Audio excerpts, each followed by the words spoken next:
Oh, Right? I'm Is it loud? consenting to be recorded. But you're not because you're not on video, right? It's so weird too because like something I was thinking about is like the mental perception difference between like I was like, oh my gosh, we're gonna be recorded while we're talking. And then I'm like, wait a minute, I do that all the time with streaming. It's the same thing. But like it isn't at the same time because like the word streaming versus podcast, like podcast just seems so serious to me in comparison to what it is I do with streaming all the time. Yeah, I don't know. I just use, to me, podcast is just hang out with your friends. Yeah. And I think our conversations are so good that everybody else needs to hear it as well. I don't know about that one. My quotes say otherwise. That's not a conversation. That's just you talking to yourself. Oh my gosh. I just like, I don't think a lot before, like, I already don't have a filter, which is one thing.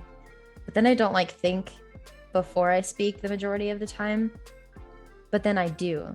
It's really weird. So, like, in a lot of like very in depth conversations, I tend to think about what I'm going to say first.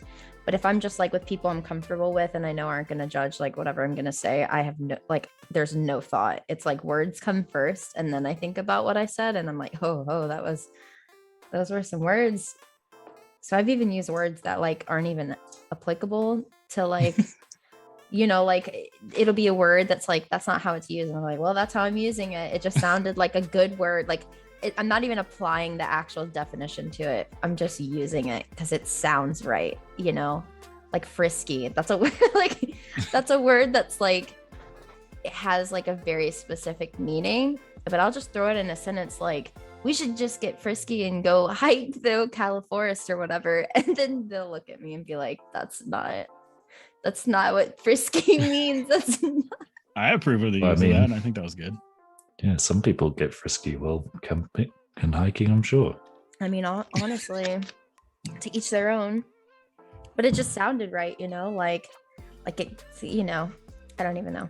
That's just like what because like I'm not putting any forethought into what I'm saying, but that's what my brain chose as like, this word seems good. But then people like, you know, wizards them do it all the time. They'll like look at me and be like, that's not the right word for that, like that sentence. I'm like, yeah, it's just so, you know, it's what I wanted to use, I guess. Language is flexible, idiots. Yeah, I'm like, who are these people that say this word means this? Like, oh, that's just that's just my intro screen. Hang on, that was a spoiler. Well, I liked it. How do I Are you streaming? Are you streaming? Like, do you stream on a regular basis? I used to stream on a regular basis. I've been redoing all the assets for it. So I've been redoing all the alerts, all the kind of Twitch profile stuff, all the starting, ending BRB screen stuff. And once all that's done, then I might start again. Might being the operative word. It's a lot of work. Yeah, yes, I learned that I'm really good when there's like back and forth with people and like reading people and stuff. But like I learned very recently that I don't do well when there's no feedback. Like I kind of struggle and my brain train crashes very easily. Like if I trip over a thought, I'm probably done for that thought. It's gone. Yeah, difficult. I try not to have any of them. Well, I think the thing for me is like there's so much already going on in like your day-to-day life, you know, like work and people and like things you need to get done and all of that in your brain going on. And then with streaming, like, you know, like whenever even I started, it's like, oh, I'm just playing a game like I always do, or like in Tricky's case, drawing art like I always do. But there's so much more to it than you realize. Like it really, even just the initial energy to like set everything up and like hit go is substantial. Like there are some days where I'm like pretty close to just being like, nah, because I don't even have the energy to hit go. Like it just feels like so much to do. And then of course, like all of the conversation and stuff, you know, like there are some days where like obviously the conversations you would have with your group of people that you are closer to, like your OG group, is going to be more relaxed than when you're talking to like new people or this like new audience. Even though like I have no filter and I talk to people most of the time like pretty comfortably, it's like even knowing those people are new, like I still kind of tiptoe in my own way, which is exhausting. So that is like, even with my streaming, like I've slowed down considerably because of that reason. Like energy is hard pressed to come by these days. Just screwing around with his Do camera. you see what I mean? Like him being, that is the distractor is the common role. I'm doing nothing. like I'm down there watching it and I'm like, I see watching your it eyes darting from tiny, and then it gets bigger and then it stops. And I'm like, wait, how did it stop moving? And then I realized you're doing all of this on OBS. Like, oh. Oh, that is just your cartoon crotch. There we go. That's better. Oh my, Arms for the fans. stop pretending to be me right now. Like this is Do you think I have any drawings of myself? this is Don't be silly. impersonation. Yes, you do. Yee. There it is. This seems like a pretty good intro to the Hooligans and the madness. Yeah. How did the Hooligans start? On accident, really. Me and Alicia have been friends for over a decade at this point. And we actually lived together at one point in the South quotation debatable geographical location of Florida. And I was already playing Atlas at the time. That was like my big game. And I was like, dude, you should play this because you've been playing Sea of Thieves and I know that's a pirate game. And she's like, no, you should play Sea of Thieves because that's a pirate game. So we kind of settled on both just playing each other's. And I had just built my computer for the first time. I had been playing on my gaming laptop, which is very limited in terms of what you can do. And when I built it, she was just like, you know, you're good with talking with people and it'd be really like, you're already playing video games. Like, why not just try it? And so she kind of helped me set up everything and do a bunch of stuff. But before I started streaming, I was like, well, I need to like have an idea of like what all this even is. Like, if I'm going to start doing something, I have to have an idea of like what it is I'm even getting into. Because I always, you know, living in the country, it's not like you have great internet to be growing up watching YouTubers and streamers and all this stuff. So like I hadn't, you know, like you know what it is. Everybody knows what it is, but like you don't really know how people are functioning their channels and like their creative content. So I kind of start watching stuff and getting into communities, and Alicia's giving me some of the ones that she watches, and that's kind of how I stumbled into Kraken's communities and BBXH and a bunch of these other bigger streamers that were playing Sea of Thieves. And I was just like, you know, I'm one of those people that have learned kind of that connections will get you really far in life. So like even in work, like in your normal life, like who you know can be substantial when things like happen throughout your day-to-day. So I was like, I'm just gonna go meet people and kind of start there and get their input and everything. And so Kraken, one of her bigger community sales came up, and I was like, YOLO, let's do it. I think it would be really fun. And ended up on a boat with Dark, and I believe so Tricky is like more of a mystery. It was like Tricky was just always there, but I'm not actually like certain where. Tricky was just like, it was like there was no Tricky, and then there was. I think it was on one of those community sales. Wrong. But but like because my brain is like, that wouldn't make any sense. Tricky doesn't just jump into big group stranger type circumstances, and I'm like, okay, maybe he came in on like a raid. So I used to live with Meg and Alicia. I'm hurt that she never remembers this. There was a third bedroom down the hall. It was kind of, you went past the stairs and there was the front door there. But if you didn't kept have going, stairs. you kept going. Well, that's where you went wrong. I was going to say, if you kept going up the stairs, that's where I was. If you missed the stairs the whole time, no wonder you never saw me. See, this is I knew, just a figure of like you were just always there, but you weren't. Exactly. Yes. So tricky is a, and it's been so long at this point because You're afraid to ask. Well, it's been like a year and a half, and like my brain legitimately, it was just like, like Jay, I wouldn't have known where Jay came from either if you wouldn't have told me. Like, yeah, like I came in on that raid that one time. I'm like, yeah. It was just like, as soon as I did that community sale, it was like all of a sudden, all of these people who were very like-minded and very like hooligan-esque we started kind of just drawing into each other and creating these friendships where before the streaming was even like a thing, really, it was just kind of like I'm gonna try this, and nothing was really established. Like when you first start out, everything is like you build it kind of as you go. So starting out, it was more just like a thing on the side. It wasn't like the primary objective of anything. It was like we were gaming this group of like-minded hooligans every single day. Like it was like every day we were playing something. I think at first Sea of Thieves, but then it kind of rolled into like other games.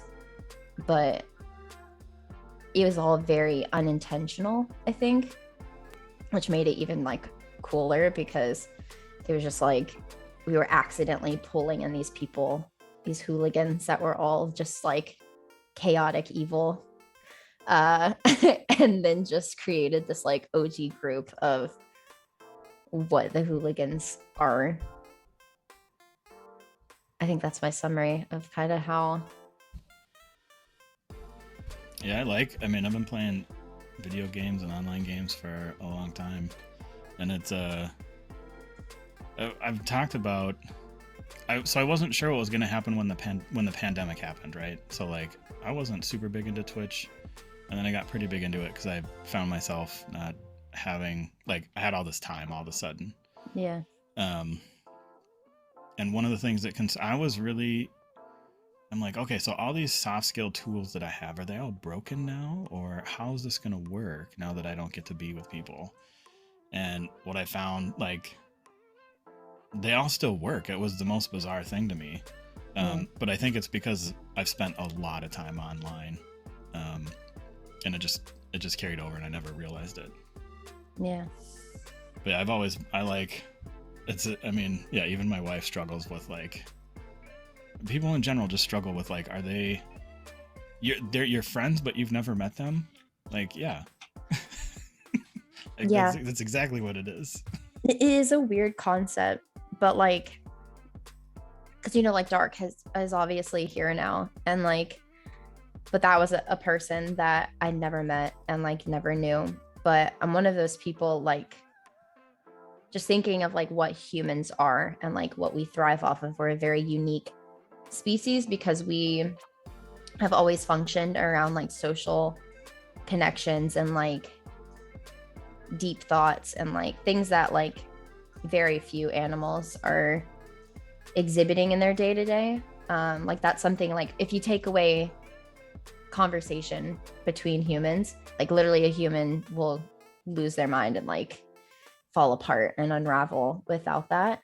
And so for me, that's where I place a lot of my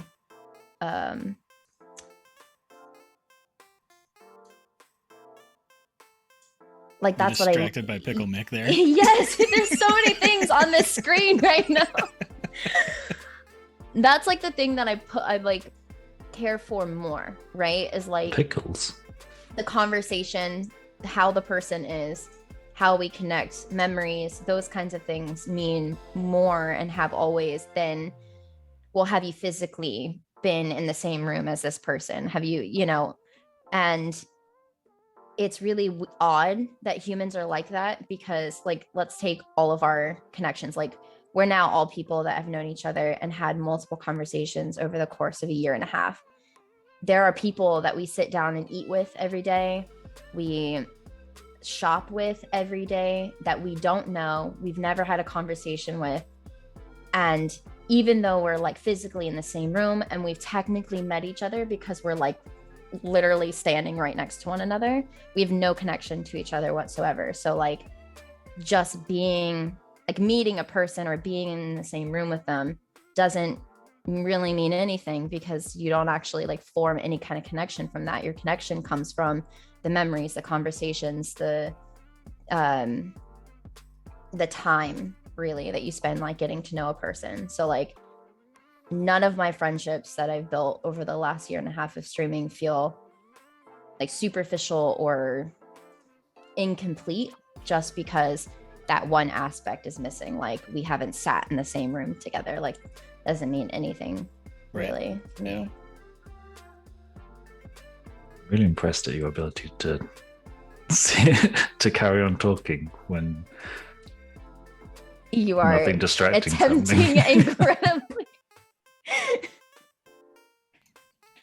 Are you using just a mouse, or you have a pen? This is just pure mouse, baby. It's very uncomfortable to see a pickle version of yourself just wiggle across a screen. I don't see why. And it's a very panicked pickle face too that you created. Well, I think he stole the picture from one of your profile pictures. Yeah, I stole it from the scared emote. Yeah, Stole from her live face. why are you stealing my face? Can we get it updated with one of the clips where she dies? Oh my god, Those will never not be awesome to me. Like, that game was like mentally scarring to me, honestly. I'm like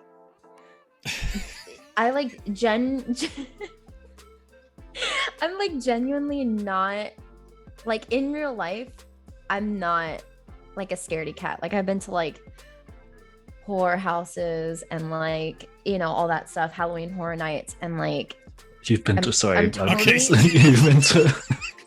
you've been to what? Halloween Horror Nights. No, Okay, what did you say before that? yeah. Horror houses. I mean, I wasn't gonna judge, but I mean, you were very open with what you said. That's like, I heard horror and I'm like, okay, It's I want to see where this goes. Like, why would they do that? Why would they make horror and horror? Like, how? Yeah, overarching custodians of language. How dare you? Horror. That's where Hump Day Horrors came from. Yeah, because it's just the same word. It's literally the same word.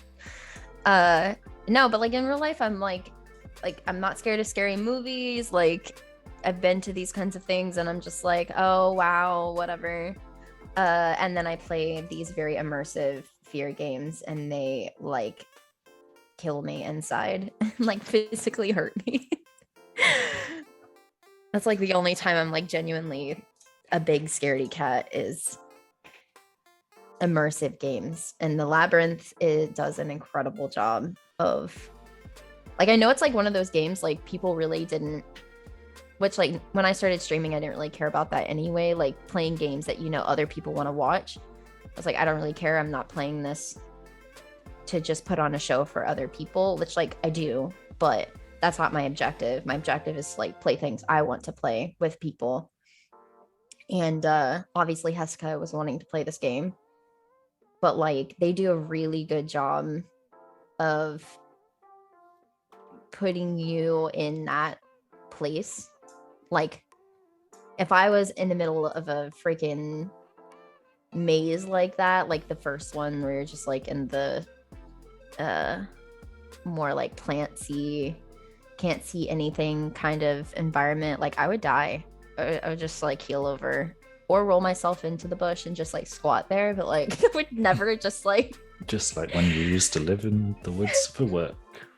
And it's so crazy because like even the woods too, right? Like I have a deep respect for, so it's not like I go out there and I'm just fearless. Like when we were in Virginia, there was a night where like pitch black, we're in these tents, we're like 15 miles from any point of civilization, and we hear this like deep huffing and like scrounging kind of noises. Like it was obviously like something really big, and I'm like in my sleeping bag like shaking, because I'm like, the thought that occurred to me is like, we're in, like there's really nothing in between me and this animal but the fact that they can't visually make eye contact with me. But like that's not how a lot of animals care to sense their world anyway. A lot of it's by smell. So like it knows we're here. I have nothing to protect me against this thing. Like I don't hike with like guns or whatever, you know, like, and then we have bear spray, but we have like, it's just a deterrent really. Like it's not like a bear can choose whether or not it's going to be like deterred by it essentially. And so I'm just in there and I'm like feeling very helpless, and that helplessness is not like a feeling really that you get a lot in your day to day. So like when that happened, I was like shaking like a leaf, like not gonna lie. I was like laid in my sleeping bag just like, oh my god, please just go away, like please don't be here. So like I have had moments like even being in like an incredibly comfortable environment that I'm like very used to, where I'm just terrified, just because like I do have respect for like a respectful fear. I'm mostly afraid of bears. Yeah, which is and like a big joke in like the large family now, because like my wife's family, they all want to go do stuff. And they're like, we got to go camping. I'm like, nope. If there are bears there, nope. And so I think, I don't know. So it's a big thing. And there's this one video where the door, like the bear just kicked the door into the cabin. Because they're all like, well, if we stay in a house. And then I sent that picture. I'm like, I'm not going.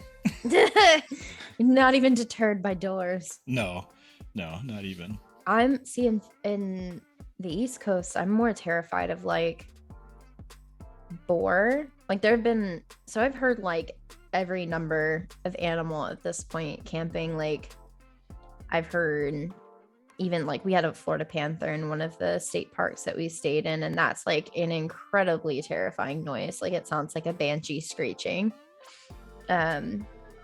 And so that's like kind of uncomfortable to just know that it's out there and it's like near you. But most of the time, like my brain is like, these are animals that generally don't want to waste energy doing anything to you. Like if you're in your own space, you know, like at a campground or something, like, you know, they will leave you alone for the most part. But boar are like the one animal that have no care about those logistics. Like they will attack you just because they are douchebags. Like they're just like really mean.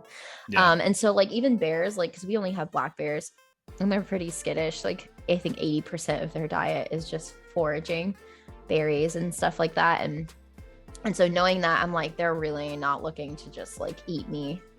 Because every animal has like a purpose for what it does. Like even panthers, like they would rather stalk something that's not going to waste as much of their energy as a human would. Like we would put up too good of a fight. So most of the time, like unless they're really young and juvenile, like haven't like learned those things, they will try a human. But for the most part, they like tend to stay off on their own. But boar are crazy and like have ran at people and tried to stab them with their tusks and stuff just because, like, just there's no reason, it's just because. So like I've been camping and like, well, I've ran into like rooting where they were and you could hear them like kind of close to us, and that was terrifying. But been in my tents and they've come up in the area like rooting the ground looking for stuff, and I'm like, these things are like, I couldn't get out of my tent and be like, hey, and they run off. Like you could do that with a bear. Like if you generally, like if you make a lot of noise, and that's why they say to like sing to yourself or whatever when you hike with bears, is because they hear it and they will like haul butt. Which is why I've never been able to find a bear when I hike, because I'm really loud. Like I like talking and like, you know, singing or listening to music. So like I make too much noise to ever like actually run up on a bear, and I've never seen one hiking out of all of my trips. But boar, like you can't do that. Like I could get out of my tent and be like, hey, boar, and they would just run at me and try to kill me. So I definitely way more fear for them than any other thing, I think. Yeah, they're very strong and insane, but also intelligent at the same time. Yeah, and they're like a pack Yeah. type animal. Like it's not like they're by themselves, but like they get to be hundreds of Yeah. pounds. Like they could easily destroy me. So I like watching the hog trapping videos on YouTube sometimes, where they have like the Yeah. giant like fences that come down. And I watched one where it's like they had this they would catch this big boar, and then by the time they would get out there, it was gone. And like this thing was like jumping up and breaking the fence and jumping over and getting out. They're like, I don't even know how an animal that big does that. yeah, I mean, an animal is a problem when we are literally paying people to ride around in helicopters and kill them with machine guns. Like, that's just, and like, I think in Mississippi, they use landmines. They literally like put bait and like put mines underneath it and like blow them up. Like that just like blows my mind. So like something is like an issue when you can't just go trap it or like normal, like go like you said, like put a thing over it, like put it in a box and now we caught it. It's like, no, we're like literally going to war with these animals, like machine guns and landmines. Like, yeah. So when I hike, like that's especially here in Florida, because they are a nuisance. They are like heavily overpopulated and invasive as all get out. Like I'm very aware, because there's just been way too many times where I've heard stories of people getting super messed up by them. Hakuna Matata. Yeah. Tricky's over here like, I live in like probably one of the safest places in the world. Like, I don't know. I saw a squirrel once. Once, oh my goodness. I would say, I'm like pretty sure like your most dangerous animal is like a bird. Like there's like, They always have dragons here, which is the big problem. you have dragons. Yeah. I You forgot. know how all dinosaurs are feathered? They discovered dragons are the same. So we just have big feathery dinosaurs. Yes. Just constantly, mostly in Scotland, but they sometimes come down here. That's just like, I can't wrap my mind around, because like Florida is so lush. Inhospitable. It is. It's like we're so it's really cool, but like really terrible at the same time, because like I've been watching Naked and Afraid a lot, because I just like enjoy seeing people who like think they're survivalists like go out and attempt to tame the wilderness in a very like brutal way. And like they go to some of the most like apex places of the world, like Peruvian rainforests, Bolivian rainforests, like places where evolution is so like peaked that everything there is just crazy, right? Like everything's trying to kill you, even the trees. Like they've plants that will even kill you, and like Florida is really a rainforest in that same kind of way. Like we've got the same kind of conditions that make up a rainforest like we have here, and our animals are like pretty much on par with how a rainforest is. Like we have like 6 or 7 venomous snakes, ticks, mosquitoes, like same thing, Florida poison tree. So like it's really crazy to think that like we're one hop and a skip away from being some of like the most crazier inhospitable environments that exist on the planet. There's a guy on TikTok, I think it's OMG, it's Wix, and his whole thing is only in Florida is what he says. And so he does stuff where it's like crazy videos, right? And he's like, only in Florida, glad I got it on my flip phone, right? So it's always him like, what's going on here? And he puts his phone out. But then he does this other stuff where like he does one where it's weather and he's got these different like costumes for the weather. And so super humidity, is that what you guys call it down there? So there's super something, but it was like after it rains or something and then it gets hot, it's super humid down there. Not like regular humid. No, yeah, it's like next level. You like breathe and kind of like choke on it, like it's because you're just like breathing a cup of water down your nose. It's it's, I mean, it gets humid up here. We've never called it super humid, so I don't know, but Definitely, there are times where you walk outside and you're cutting the air as you walk. Yeah, like it's so visibly thick. Like Yeah. when South Florida was like that, and like, because being in the northern part, like you're like, oh, Florida, but like it really is vastly different the closer that you get to the more southern regions. And like that was like some weather I've never actually experienced up here. Like we do get really bad humidity, and there are some areas where it's like very thick like that, but ours is like swampier. Theirs is like what I would imagine a rainforest feel like. My friend has been to Costa Rica, and she's like, Florida's environment is like right there, like we're very on par with that, which is like a really crazy cool thing to think about, that like I'm literally living in probably like the one rainforesty place of the States. But it like is also the worst because, like down where the mangroves are, like that standing water, I've never ever experienced bugs like that in my life of living here. Like the sun would dip below the horizon and they would come at like an army, like a plague, just a cloud over the, and you would hear like just like getting closer and closer, and like I'm like eaten up, it's like a blend of like bugs all working together to just destroy you.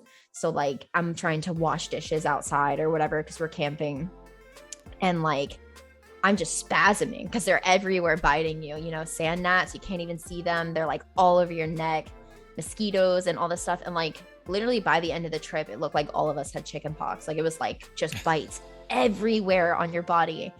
And so I was watching the one Naked and Afraid episode when they were in the Bolivian rainforest. These people who were, quote, survivalists decided it would be smart to set up their base camp with water, standing water on all three sides of their base.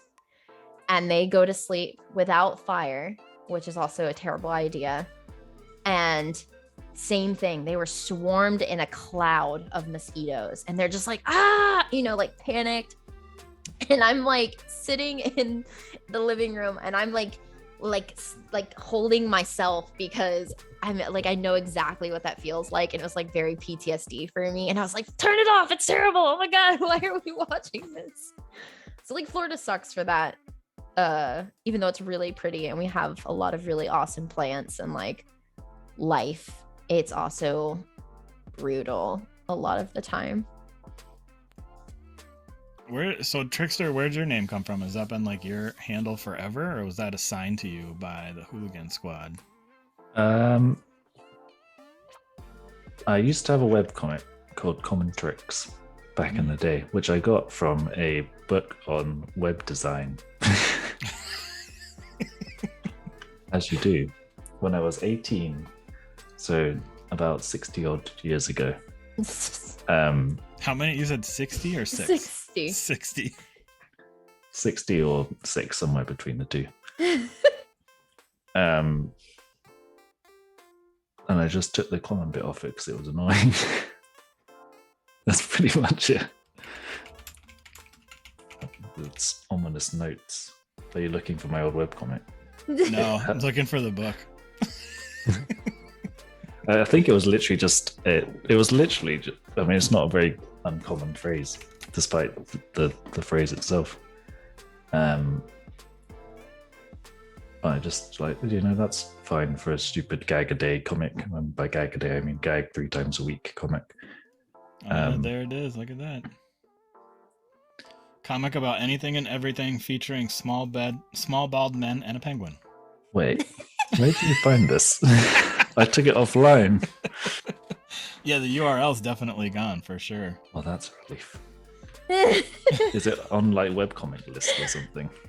It is on the webcomiclist.com, yeah. That's the one. That publicizing a webcomic is difficult because you have to actually try. But the one thing that used to be like the first thing you did back in the day, in the golden age of webcomics, I'll call it, unknowing if it was actually the golden age of webcomics, you had to put it on the webcomiclist.com, which is kind of manually uploaded by like 4 guys, I think, or something crazy like that. It's not an automatic process at all. And that will be the first link that someone has to your webcomic. I think I got 2 views from the webcomiclist.com, which is getting a lot of publicity here for no real reason. But yeah, that's just what you did. And then you were supposed to like hang out on forums and spam it, which I never did. Hang out on Twitter and spam it, which I never did. I mostly just told my housemates I'm going to go work on the comic, and they said okay, and then didn't read it. That's how you do a webcomic, everyone. Yeah, I mean, it's already really hard though, even when you're not, like when you are trying to get anything out there, because like the web is so saturated at this point, and there's just so many people doing everything all the time.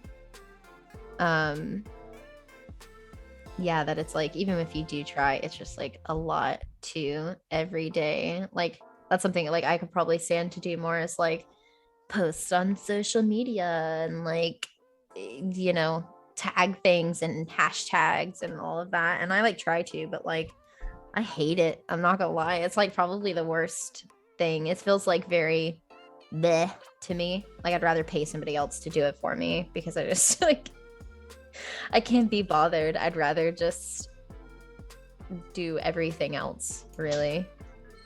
The lesson is don't try. It's work for sure. Yeah. I mean, I don't know. I feel like social media has made it worse / and easier.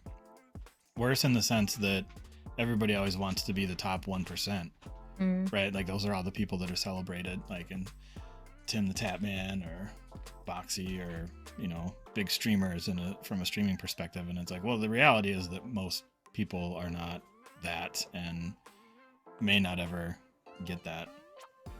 So I think people have to be comfortable with, are you achieving your goals, even if it's not being the top 1%?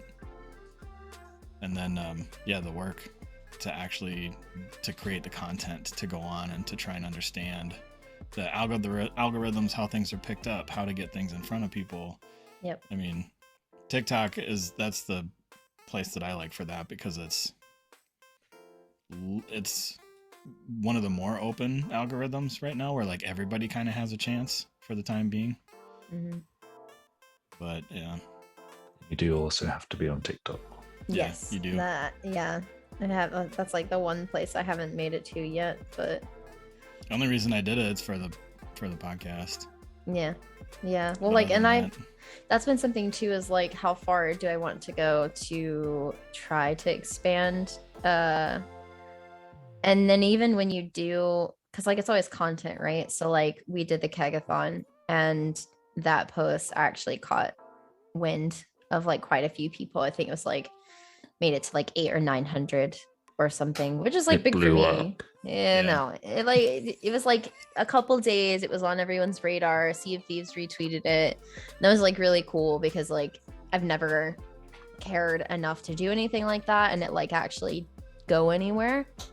But then, and like there were some people that came from that, like people that are like, oh no, I'm gonna follow you, or like, oh, I'm gonna go look at the rest of your stuff or whatever.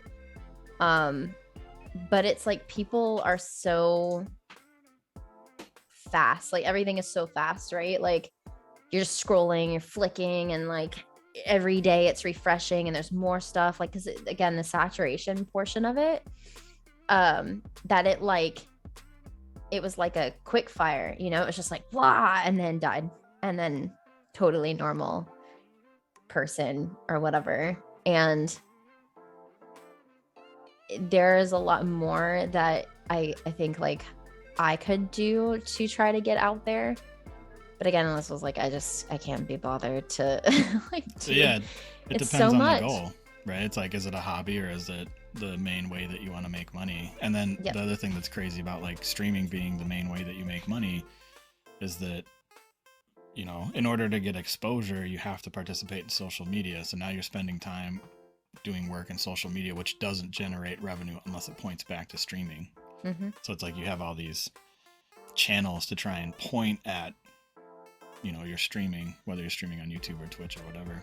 Well, like I've never really been like I'm just like a wing it, Like when I stream with people, it's like we make no plans prior. The plan is we're literally just gonna stream together kind of thing, and then we just figure it out on the fly. And I like that better because that's how like take yesterday, like we were only supposed to stream 3 or 4 hours or something, like something really short. And then we were like, had no idea what we were going to do until we started. And we were like, hey, you done this? No. Okay, cool. Let's go do that. And then one thing leads to another. And then you find yourself on this adventure. And I more prefer that because like you said, kind of similar to this, it's like more organic and it's more flexible and loose. And it doesn't feel like as much of a chore or like I'm not like sitting there like with my nerves all bound up, like, oh, I need to be like this thing or whatever.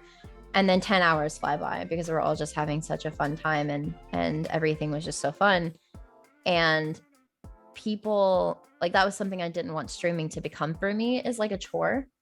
And there were times too where like my mindset would shift and it would start feeling that way. And I would just take a step back, take a break away from it to kind of like realign what my purpose was with streaming. And but there are people that I see that like literally have like streaming calendars where like I'm going to do this on this day, I'm going to do this on this day, like create a YouTube video, do this here, TikTok video, whatever. And like I look at it and I'm already just exhausted like looking at their calendar, and I'm like, and like to each their own, like that's great, and they really have built something out of it, so it's really great. And it's like maybe that's what I need to do if I'm going to try to get to that point. But again, like I can't be bothered because like I don't want it to become this thing that I like our jobs, where it's like, you need to do it because it's what like brings you your financial security and all that other stuff. But it's like, I'm not running to work willingly, like, yeah, let's go to work. Woo, and that's how streaming is for me, is like, cool, we're going to play this game. And like, I have all these plans. It's going to be so fun. But if I structure it like that, like I could very easily find the day where it's like, oh, I have to stream. Like, oh, I gotta post this thing. Like, and so those kinds of things, like when they would bring me benefit, that's kind of why like I haven't really picked up doing any of that, is because it's just, I don't want to change that, I guess, feel or perspective of what it is that I have. Yeah, like there's nothing, like your hobby can be a hobby. Like it doesn't have to be a side hustle. It can just be something you do for fun, man. Like, yeah.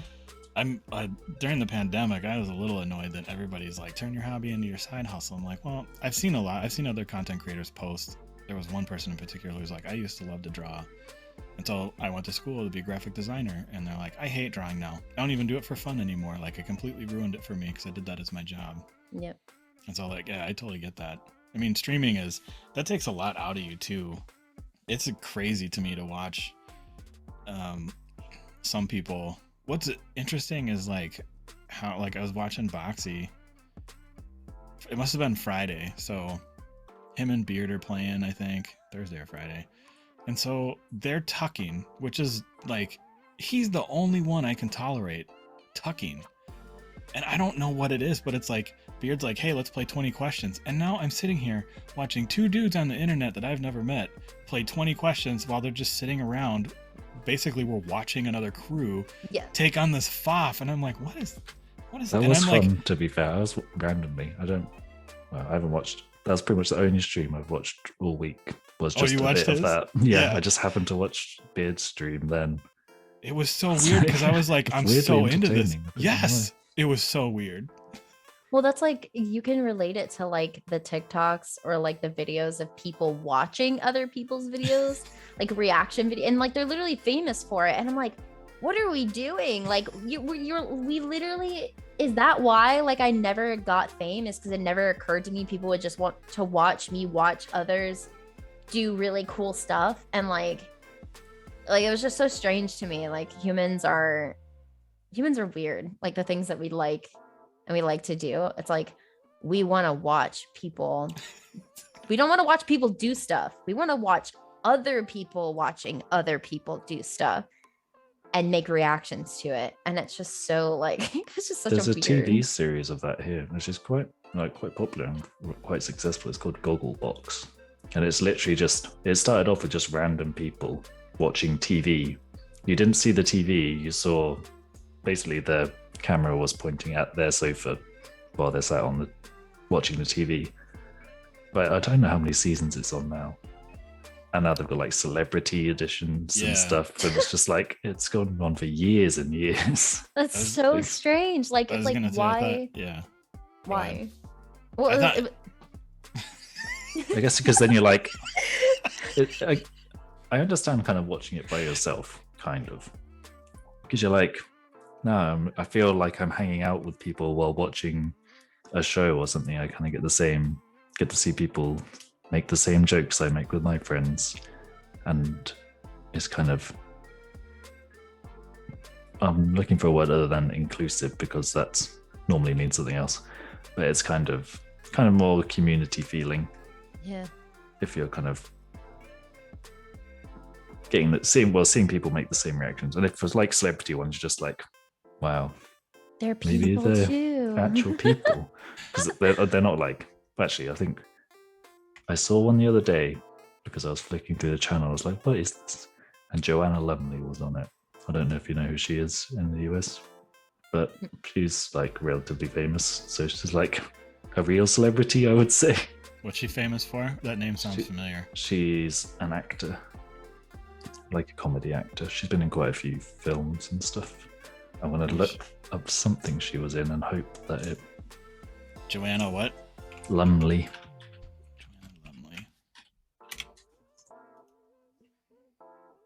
She's a dame. She's a dame. That must be like the psychological like thing behind it, though, is just like humans like relating, I guess, to the reactions, or like, I don't know, because I know like some of them are for like the funniness. What is that guy? He went on Ellen. He reacts to like cooking videos. What is his name? Oh, Kaylin or something like that? Yes, Kaylin. Gordon Ramsay. So like people like, dude, he's awesome. He is. People like watching him because it's like his comedy is his reaction, and like the things he's like saying, like people like find really funny. So like those make sense to me. But if it's just like a person, like, you know, the silent ones like on TikTok, and it's like literally just their facial expressions, they're like, you know, like what? I'm like, what is the psychological like lure, I guess, as to why we're wanting to like watch those? So many people are watching them. Yeah, I don't know.